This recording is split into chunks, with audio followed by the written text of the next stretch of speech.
Hello everybody, my name is Raymond Aydelott, and today I'm going to share with you my project on cross needlepoint stitching and show you some of the men's perspective on cross needlepoint stitching today. The first thing I'm going to do in my project is actually define what needlepoint is and give a little bit of background and history information on needlepoint and how it's affected men and women today. Needlepoint stitching is defined as embroidering on a canvas with uniform spacing using a needle and thread. Also known as embroidering, needlepoint stitching is an art form that dates back to the early 16th and 17th century. Needlepoint can be traced back to the early Egyptian tombs, also as far back as the Iron Age. Needlepoint began when man first discovered that weaving two pieces of fur could be bonded together using a common needle and thread. Not only did this lead to the development of clothes, but also helped protect early man's body from the elements. As the development of clothing evolved, needlepoint stitching originally came into being when man began decorating clothing with various patterns and designs. By having decorated designs on clothing was considered a status symbol in society, having lavish designs on your clothing was seen as a symbol of wealth and a status symbol for society in that time. Centuries ago, needlepoint stitching was considered an occupation that only men were allowed to practice. Even though embroidering is still considered a practice by many men around the world, in the United States, it is in fact considered a female-dominated craft. Here, we see a tapestry done in needlepoint embroidery from the early 16th century. Depicted in the tapestry are Prince William of Spain and Queen Mary of England, who were married in 1554. Judging by the size of the tapestry and detail of images in the background, you can truly get a good idea of the amount of labor involved in a piece of art such as this. While researching the craft of needlepoint, I was actually surprised to find out how many men actually practice needlepoint stitching as a hobby. Also as a method of stress relief, for most men it is actually very therapeutic, where they can sit on hours on end, stitch needlepoint, and find it very relaxing. Later in the presentation, we will talk about one of the most famous men in needlepoint stitching, an ex-300-pound NFL lineman by the name of Rosie Greer, who actually wrote and published a book on needlepoint stitching directed towards men today. In this particular slide, we go back in time to see a man practicing the ancient craft of needlepoint. We can see the man taking his time weaving the thread one needle at a time to create the perfect image. I was amazed to find out how actually long it takes to create a small tapestry using needlepoint method. It's a very labor-intensive process where at a time it could take many years to create and craft a single tapestry using needlepoint method. According to the American Tapestry Alliance, a skilled professional who works 35 to 40 hours a week at the loom can only weave about 1 square meter a month, showing in fact that there's many labor-intensive hours involved in embroidering these tapestries. Here, we see one of the most notable characters associated with men in needlepoint crafting.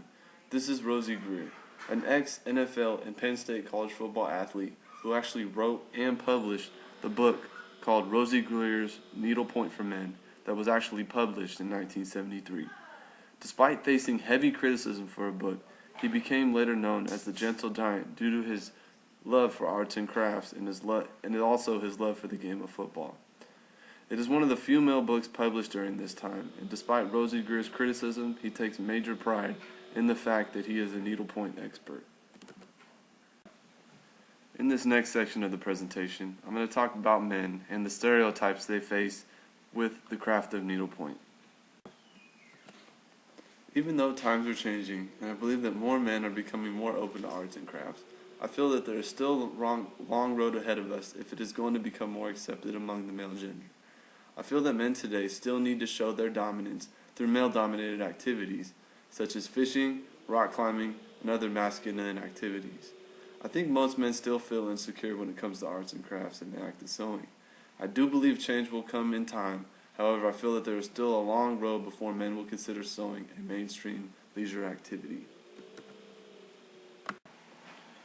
In this section of the presentation, I'm actually going to talk about my overall experience attempting a small needlepoint project.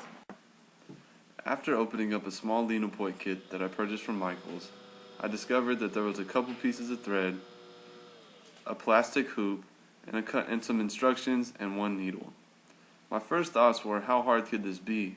There's only a couple pieces of thread and a needle, and I thought this was going to be a breeze. Step 1 of the project was threading the needle. At first, I thought this was going to be a fairly simple task. However, I didn't realize how long I was actually going to struggle simply putting the thread through the needle. It actually took me about 15 to 20 minutes to actually get it right. Finally, I threaded the needle, and then I started on the head of the project. I started doing the small section of the fish, and I didn't realize how long it was actually going to take me. It ended up taking me about half an hour to an hour just to do this small section of the project. This small project that I thought was going to be easy actually started to feel like it was going to be a lot more than I thought. Here I am again, threading the needle one more time. Every time between each little section of the project, a new time to thread the needle. I began to get better and better at it as the project progressed, but it still became pretty frustrating. I couldn't imagine how hard this project actually was and how labor intensive it was to cross stitch. A project that I thought would only take me 5 minutes actually turned into 5 hours. At last, my project's complete. A huge sense of relief overwhelmed me. Overall, I never attempted a cross-stitching project before because I felt it was a female-oriented craft. Growing up, I would always see my grandmother doing cross-point stitching with my girl cousins, and I always related sewing as a female activity. Even while doing this small leisure activity, I couldn't help but receive the criticism from my dad and other male relatives about how girly the project was. I can remember being young and being curious to see what my grandmother was doing. However, it was always hesitant to me because I didn't want to be made fun of by all my male cousins and uncles. After completing the project, overall, I do not feel like I would ever attempt this again. Just a small little criticism here and there from my father and my other cousins was just enough to keep me away from doing this project ever again. By just doing a simple project for college, I couldn't imagine how much criticism I got for it. And for me to actually take on it as a craft would be more than I could handle. Women have way more patience at this than guys do. I could see how it is therapeutic and it is very relaxing. However, I do not think that this is a project I will take on in the future.